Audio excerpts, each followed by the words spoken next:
It's Only Sport with Martin Devlin on The Platform. Brought to you by One New Zealand. Let's get connected.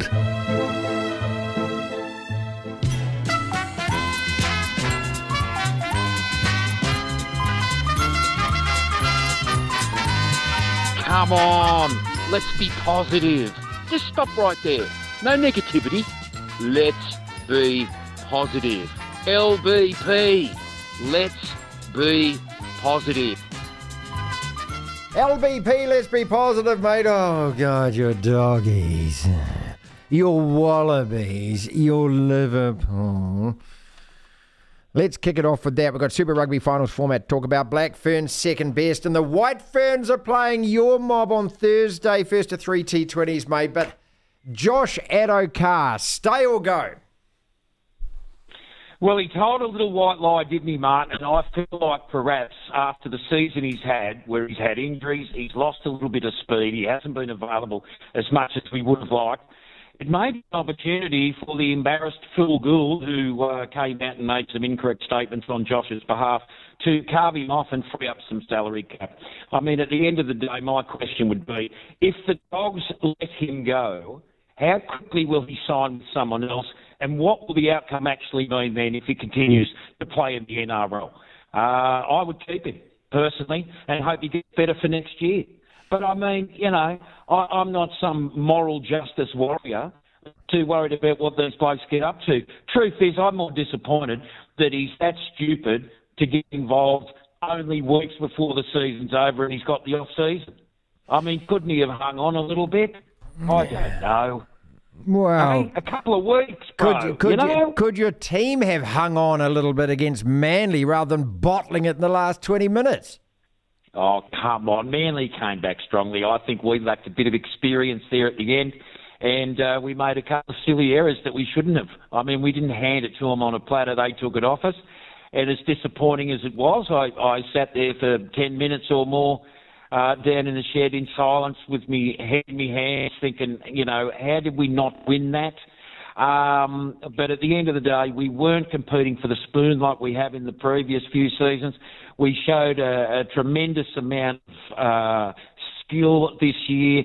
We have one of the biggest and best supporter bases who have re-emerged, and I think it just is. It's all downhill from here.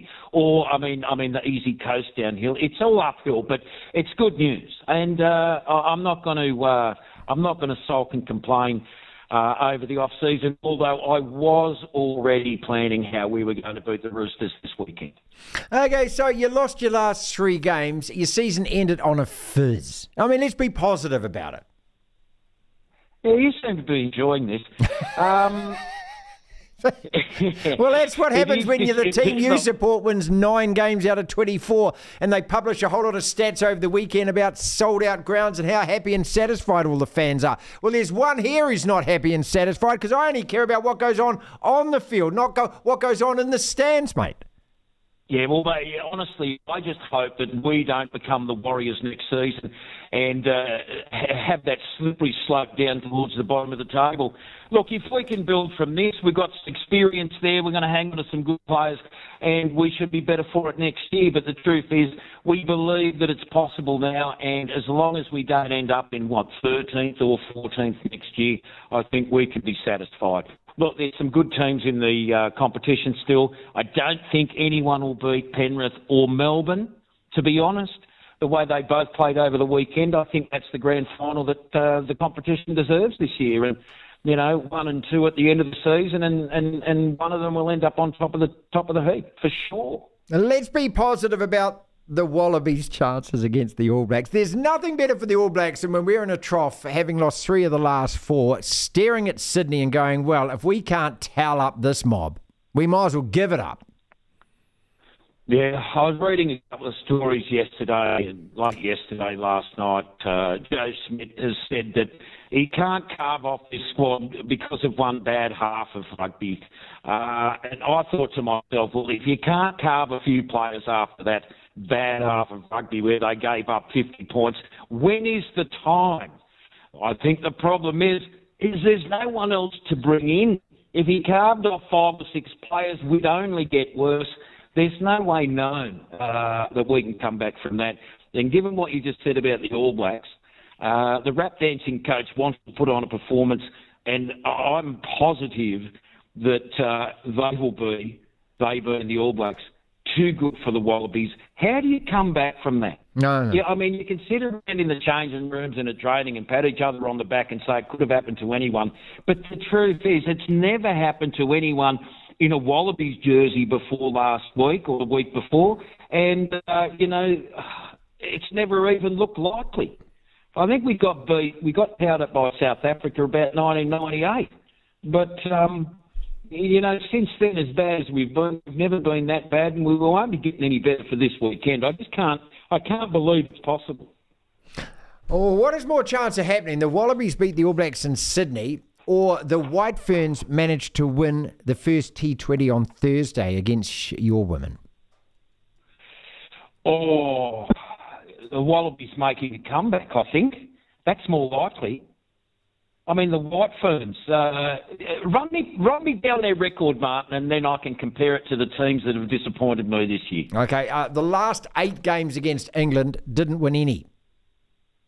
There you go. Okay. Before that, lost to Pakistan in a series, lost to them for the first time, lost to Pakistan. They put it this way, if they're not playing the Seychelles, the Canary Islands or Stewart Island, they don't win. Look, at the end of the day, nobody's talking about them down where I live. You wouldn't even know they existed, and it would take a pretty tremendous effort from them for anyone to want to put them in the news, unfortunately. Look, it's not a game I watch a lot of, not because I'm sexist or anything like that. I just don't. And I don't find it as exciting. And if I'm going to be watching a cricket team, it's not going to be them. And so, as I say, leave it over to the crowd to back them, but not many are. Super Rugby's got a new finals format. Do you approve of this? Down to 11 teams. Again, good old rugby drops a press release on a Friday when everyone's asleep at the pub, gone home for the weekend. 6 teams in the finals format, and the one of those teams gets to lose in that first round and then still gets another game. Look, I don't know how this can change the competition, how it runs. How it finish the season doesn't really make any difference to me. I mean, I don't think there were enough good teams for a top 8. Is there enough good teams for a top 6? Well, if you've only got 11, no. But, I mean, the reality is if the competition delivers enough excitement, it won't really matter the format of the finals because people will be interested. But it's got to be better, you know? It's Only Sport with Martin Devlin on the platform. Brought to you by One New Zealand. Let's get connected.